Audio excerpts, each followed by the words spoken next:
Our 10th lecture for the International Catholic University on the subject of logic is simply entitled Dialectic. Now, in our last lecture, we finished our discussion of the judging part of logic. Judgment always has certitude, and the certitude of judgment can either come from the form of reasoning alone, that is the syllogism simply, or also from the matter of reasoning, the demonstrative syllogism.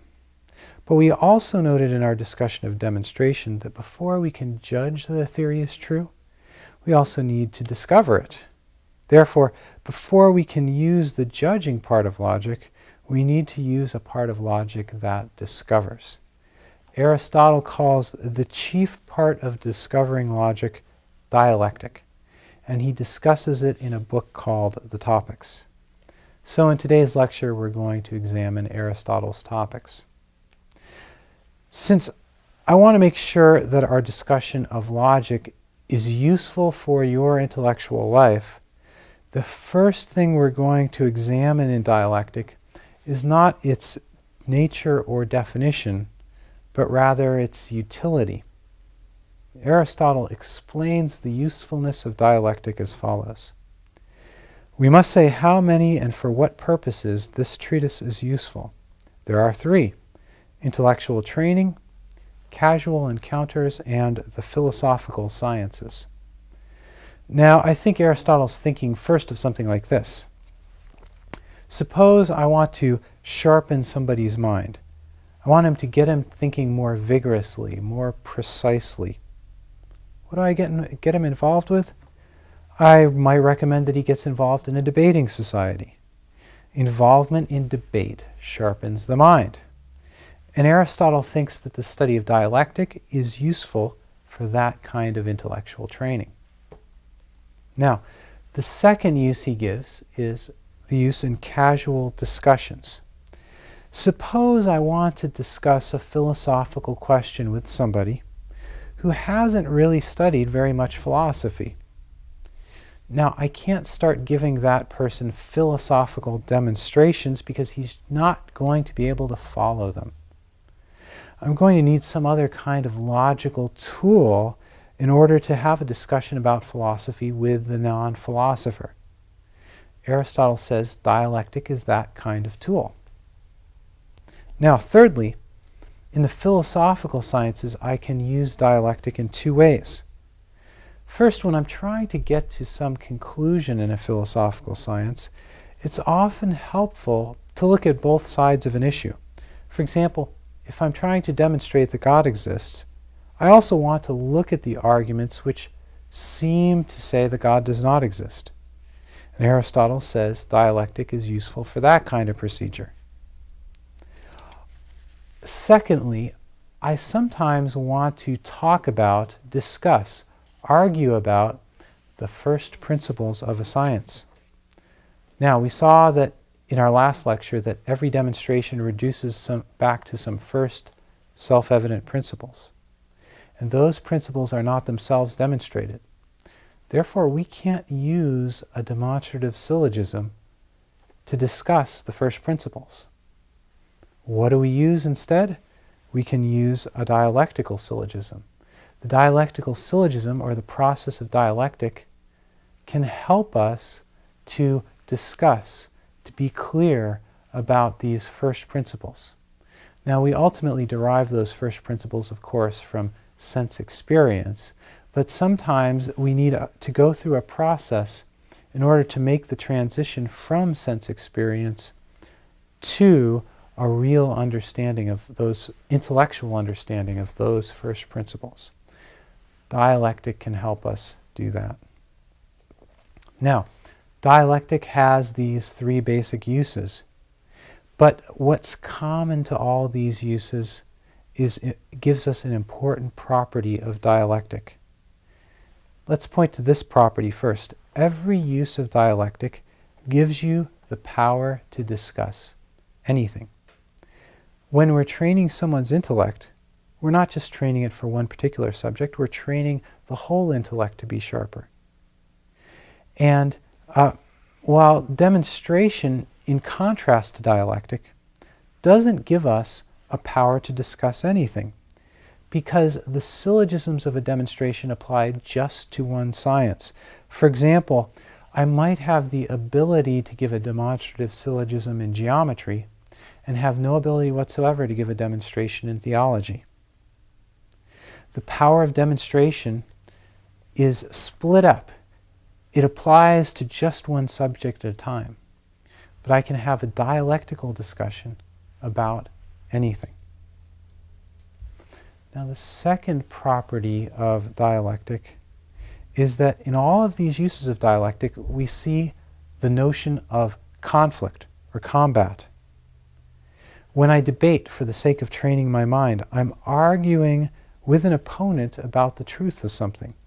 When I'm having a casual conversation about a philosophical matter with a non-philosopher, it's because the non-philosopher is often taking up a position contrary to the philosophical one. And when I'm looking at the pros and cons of a particular philosophical question, once again, there's conflict, combat. One side argues for, the other against. Thus, all of the uses of dialectic indicate these two things. Dialectic is a power to discuss anything, and dialectic is a power of entering into disputes. And since dialectic is part of the discovering part of logic, what dispute does for us is to prepare us for a further, more perfect knowledge of the subject under discussion, if such a knowledge is possible. So that's the general nature of dialectic. Power of disputing about anything that belongs to the discovering part of logic. Now that we've talked about the general use of dialectic, we want to talk about the tools that are used in dialectic. And there are two: the dialectical syllogism and induction. First, we want to talk about the dialectical syllogism. Now, the dialectical syllogism, like all syllogisms, has certainty from its form. If the premises are true, then the conclusion has to be true. But the difference between the dialectical syllogism and the demonstrative one is that the dialectical one does not have certainty from its matter. We can state this more precisely by giving a definition of the dialectical syllogism that's parallel to the definition we gave of demonstration. Demonstration was a syllogism that produces scientific knowledge. Dialectic we can define as a syllogism that produces opinion. And just as we had to define what scientific knowledge was before, so now we have to define exactly what opinion is. First, we can contrast opinion with science. We already saw that science is reasoned out certain knowledge. When my intellect possesses certain knowledge about something, it makes a complete and necessary assent to that truth. An assent so complete and so necessary that there's no fear of error. When I really understand the demonstration in geometry about the angles of a triangle adding up to 180 degrees, my intellect, by its own power, assents completely to that truth, without any fear whatsoever of its turning out to be false. Clearly, this is not the case with opinion. With opinion, I have a fear that that the opposite of what I hold could turn out to be true. And that's evident because I sometimes change my opinion. I don't change my complete, absolute, certain, reasoned out knowledge, but I do change my opinion. Thus, opinion lacks that hallmark of complete assent, which belongs to science. But opinion also differs from doubt.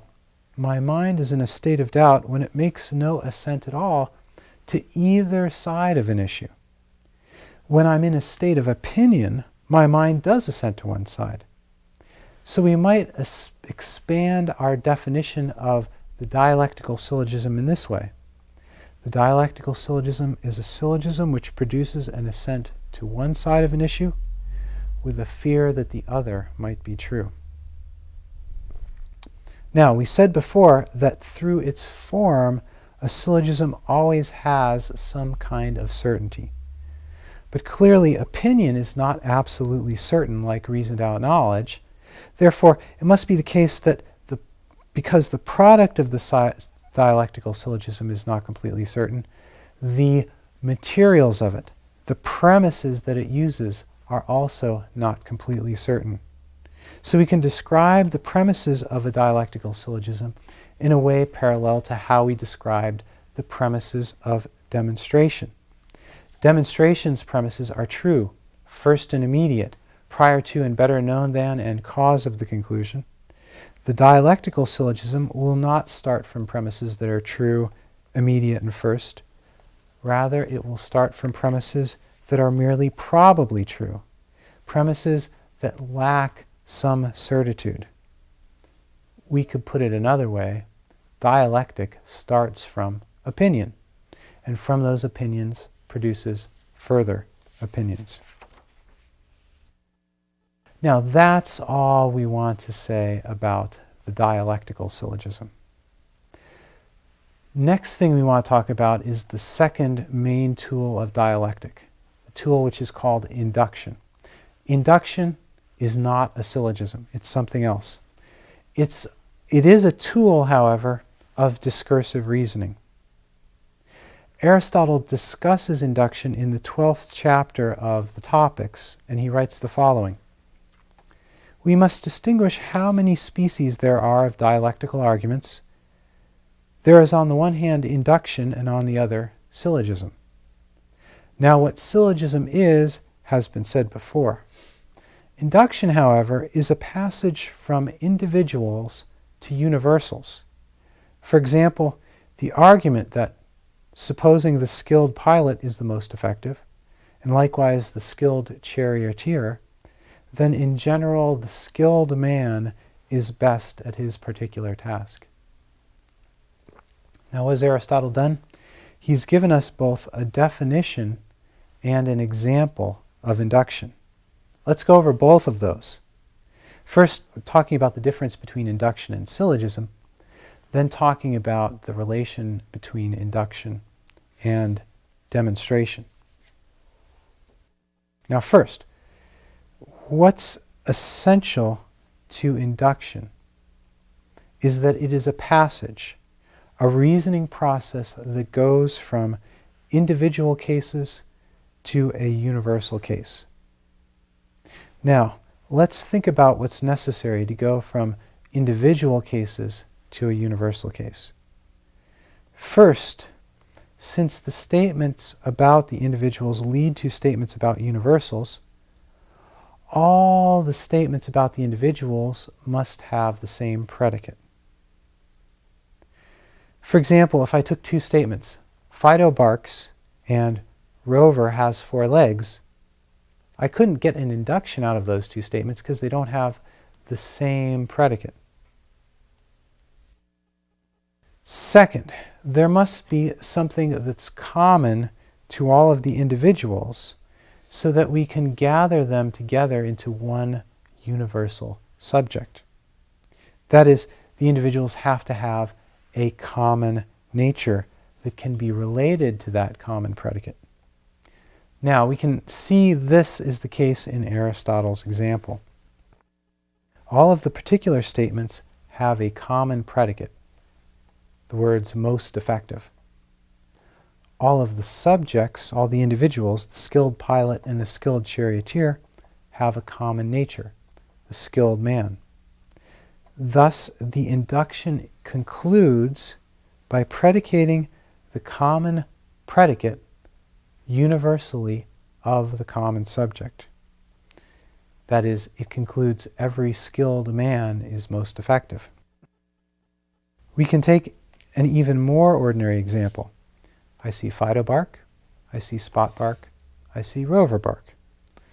All three have a common predicate, barking. Then there's a common nature to all three subjects. They're all dogs. From these three cases, I then conclude that all dogs bark. That's how an induction works. It goes from the individual or the particular case to the universal case. But the second example should make clear to us an important difference between the syllogism and the induction. With the syllogism, we saw that if the premises are true, then by virtue of the form of the syllogism, the conclusion must also be true. With an induction, even if all the premises are true, it's still possible, not probable, but possible, that the conclusion is false. The conclusion is not necessarily true just by the form of the induction. And in fact, our example of all dogs bark illustrates this. It's true that most dogs bark, but there are some varieties of dogs that are not able to bark. The conclusion to our second induction turns out, strictly speaking, to be false. Therefore, in virtue of its form alone, the induction concludes only with probability. That's why Aristotle talks about it primarily in the book Topics. Now, although induction does not achieve certainty through its form, sometimes it arrives at an absolutely certain conclusion because of its matter. In fact, the process by which we come to these first principles of demonstration is a process of induction. Now recall the example we talked about at the end of our last lecture. The doctor notices when he gives a certain herb to Socrates that Socrates is cured of his fever. The same is true with Plato, and the same is true with Aristotle. He then goes to the following principle. This kind of herb always cures fever. Well, what kind of process is that? Quite obviously, it's a process of induction. What Aristotle was teaching at the end of the posterior analytics was that the process of induction was the way to the first principles of demonstration. But we also know that the first principles of demonstration are not merely probable, they're absolutely certain. Otherwise, they could not yield an absolutely certain conclusion. So we have to ask ourselves, how can it be that an induction, which by its form can only yield probability, can somehow yield, in some cases, an absolutely certain conclusion? We can say this: while by its form induction can only give us probability, because of a certain matter, because we take the right kind of matter, the right kind of premises, examples for the induction, we can sometimes achieve absolute certainty. An example of this is how children come to know. Now, you can give a child a certain toy that has various geometrical shaped pieces, and another part of it has holes for those various geometrical shapes. For example, it has a hole for a triangle, a hole for a circle, and a hole for a square. The triangle will only fit in the triangular hole. The square will only fit in the square hole. The circle will only fit in the circular hole. Now, after fooling with this toy for a while, the child realizes the matching nature of the triangular hole and the triangular piece. He has a vague idea of what a triangle is. But he has not yet formulated a definition of the triangle. Now suppose you then take the child aside and you take various examples of triangles and you have him count the number of sides. He says to himself, this triangle has 3 sides. That triangle has 3 sides. This other triangle has 3 sides. The child will soon make the induction, make the jump to every triangle has 3 sides. But when he makes that jump to every triangle has 3 sides, he's not only making an induction, rather through the process of induction, he's coming to see more deeply into the nature of the triangle. He's come to see that having 3 sides is part of what it is to be a triangle. Therefore, if I have the right matter, the individuals which have a common nature, and I assign a common predicate which turns out to be part of what it is to be that, have that common nature, which turns out to be part of the very definition of the subject, we can see, even though the form of induction is uncertain, that through that process we come to an intellectual insight. We can see, if we have the right matter, that induction will yield a necessary conclusion. It will give us absolutely certain knowledge. This is how we come to our knowledge of the first principles of all demonstration. So, induction is probable according to its form, but if I use the right matter, it is the prelude to an intellectual insight which gives us absolute certainty about its conclusion. When a proposition has for its predicate something which belongs to the very notion, the very definition of the subject, this is what St. Thomas means when he says a proposition is self-evident. We can learn self-evident propositions through the process of induction. Let's sum it up this way. Induction is a tool that primarily belongs to the process of dialectic. It's a tool by which the intellect goes from an understanding of many individual statements to an understanding of a universal statement. Unlike the syllogism, its conclusion by the form alone is not necessarily true.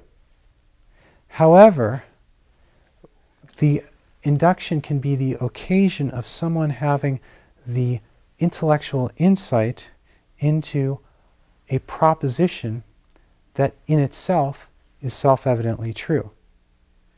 And thus an induction can give us a statement which is a first principle in a demonstrative science. Now, we've seen that dialectic is a power of intellectual combat, and its primary tools are the dialectical syllogism and the induction. Now, dialectic is a fair combat. There are no underhanded methods, no hidden tricks. But there is a kind of intellectual combat which is unfair, in which underhanded tactics are used, in which hidden tricks are performed. The power to carry on this kind of unfair intellectual combat is called sophistry. Now, Aristotle talks about it in his book, The Sophistical Refutations, and its primary tool is called the fallacy. In our next lecture, we're going to look at Aristotle's Sophistical Refutations, the power of sophistry, and the kinds of fallacies.